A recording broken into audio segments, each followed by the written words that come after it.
In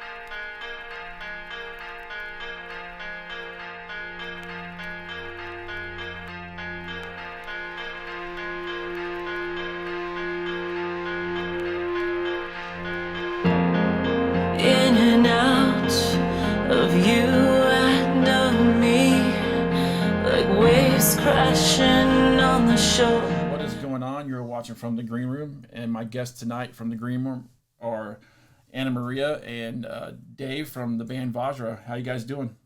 We're well, thank you. Good. Thank you. Thanks for taking some time to chat with us. And you guys just announced the Descent tour. It's a limited run. Kicks off next week on October 20th in Rhode Island at the Alchemy, with some additional stops in PA and New York. To start it off, after a long hiatus, how does it feel to be back on the road, just getting, back on there? It feels great. It feels amazing, actually. I mean, I think it also, there's an element of being terrified. I Right. have to say that, because we haven't been on the road, and it's just been, everything is so upside down right now with the business, with music and everything. So we're thrilled to be doing what we love doing and to combine energies with our audience and just share space and all of that. But we're also like, for maybe me more than the guys, but I am also equally terrified. Right. Like, oh my God, here we go again. And we're performing these songs from Arcala live for the first time ever. Right. So it's not like just, sitting back in the saddle. It's like, how are we living these songs? Because Right. when you go on tour, you record is what's one element of it. But when you live with them on a tour, they morph and they change. They Right. take different meanings, all of this. So that hasn't happened yet. And we released Arcala Jan 2021. So it's been in some weird limbo state. So I'm looking forward to seeing what comes and what it wants us to express. Yeah. We'll see. Same Right. here. Even playing the riffs for the first time in front of people, Yeah.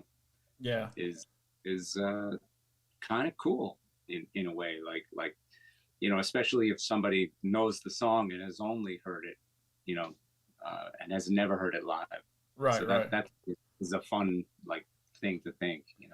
It seems like a redundant question, but it's been that way for so many. I mean, for so many people, especially musicians. The hiatus from the pandemic just put a wrench in everything for musicians, especially. I mean, couldn't tour, and a lot of bands and stuff are just now getting back into the kick of it. And then you have other issues come up with like gas prices and stuff like that. So it's just a constant battle with the way the world's going today. But it's great to see you guys back on the road and getting out there and rocking on stage.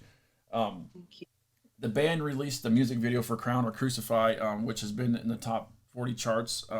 Talk a little bit about making that video as well, and the track off that EP Arcala. Sure. So it all came about because when COVID happened and we couldn't play, Mm-hmm. we're like, what are we doing? Everyone was doing those COVID videos. And he was like, I'm not doing COVID Not gonna video. happen. No. It's just like, no. And I was like, well, maybe we could do something acoustic, because our music doesn't translate. We're worried about sound on a computer, sound on a phone when somebody is listening. The energy that when you're in a room, we just didn't think it would translate. So we're like, we can do an acoustic, but even that just seemed lame.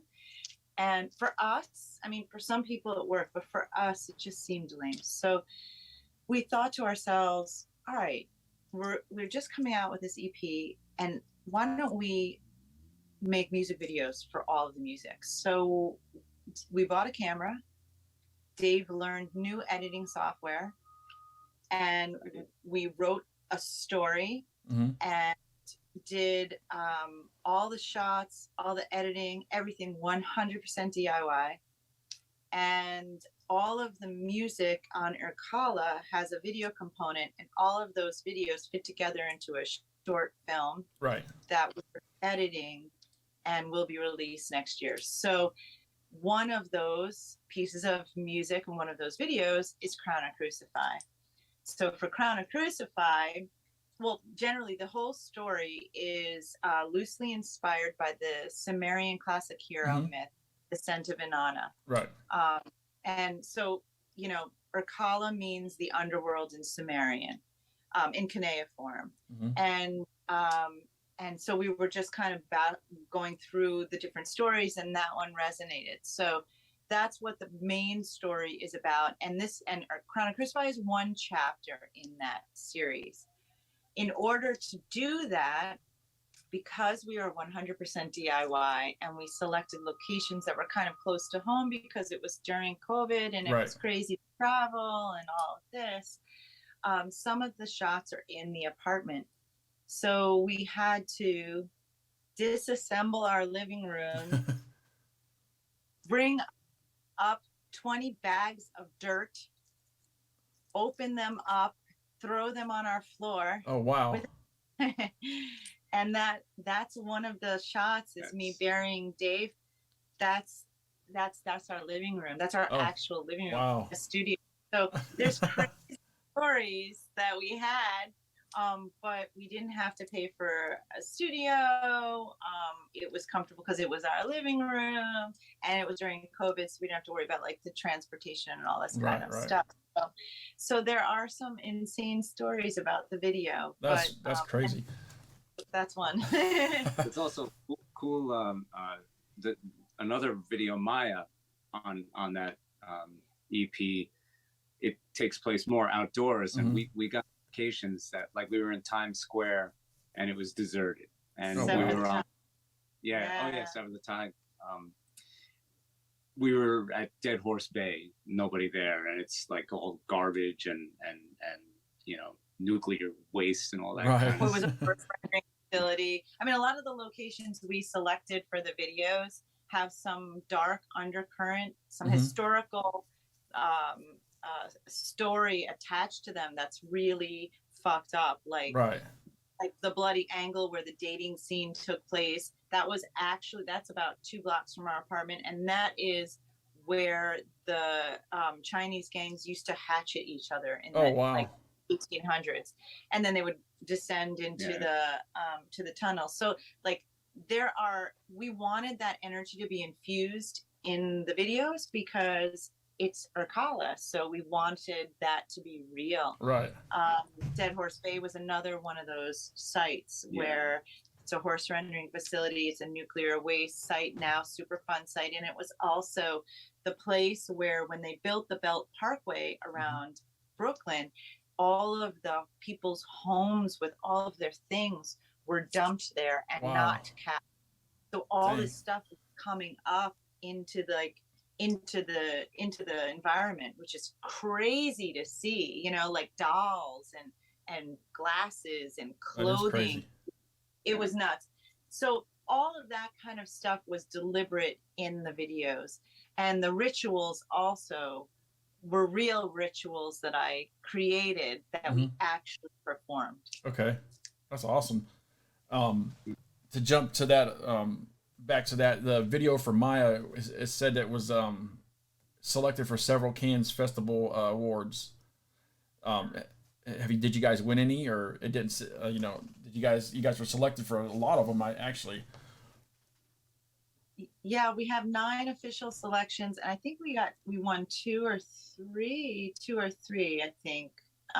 We'd have to look back and see which ones they were. That was the first one. So that was the one where we were like, how do you turn the camera on? You know, like Dave went from the Adobe and ecosystem. I've been doing video editing for a long time. So I was a Premiere guy. Adobe. That's what I use.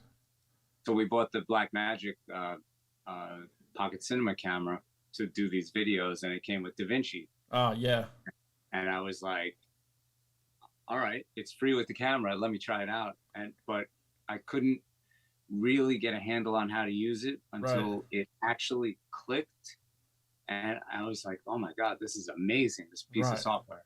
It's I don't know if, you know, I haven't looked at an Adobe piece of software since I switched over to this. I don't use Photoshop. So, and it's just like, I feel like it's another playing field. And I was learning it. Right. I had no idea what I was doing. From scratch. So wow, it was that's great. pretty good. Thank you. Yeah, to like win those awards or, you know, honors was like amazing. It was amazing. It was really, it felt good, you know, after all of that work. It was like, okay, it was recognized. That was cool. That was really cool. Might have to check DaVinci out. I've seen it, but Adobe's just, I won't talk bad about Adobe on the air. Yeah. So you guys are also in the studio working on the second album to your follow-up EP, current EP. How's that going so far? You mentioned before we started the interview that you guys had recorded some stuff in LA and sent it to Indiana where your producer is. How's it going so far with that? It's good. So everything has been mostly recorded.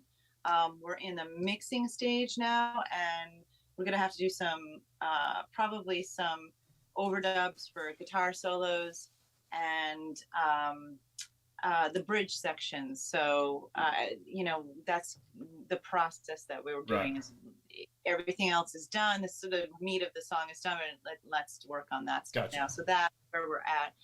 And then, of course, it'll have to be mastered, and then we'll be ready to go. So we're aiming for, I want to say spring, but a part of me doesn't want to say that because when you put it out, then it's like, you know, it's that. They're expecting it. And hoping that's what it'll be. So we can say sometime in 2023 you'll have a new album out. Yes. Definitely. Okay. Yes. Okay. We won't put a date on it. We'll just be looking for it. That's better. Awesome. Sounds like some big things in the rise for you guys, and you guys are going to be full tilt here soon. Where can we find out what's going on with the band and new music video releases, upcoming tours, dates, and stuff like that? Everything, all the links everything's on our website, vajraofficial.com. V is in Victor, AJRA, and then official.com. Okay. So all the Spotify links, the Apple Music, YouTube, all of it's there. Awesome. Right on. The website is a portal. It's the portal. Gotcha. Again, you're watching from the green room, and my guests tonight have been Anna and Dave from Van Vajra. Be sure to check them out. The links will be in the description in the video below, and check them out on all the media platforms and the streaming platforms for music as well. And Anna, Dave, thank you so much for joining me and in the green room tonight before your practice. So let's do it again sometime. Let's do it. Thank you so much for having us. Thank you.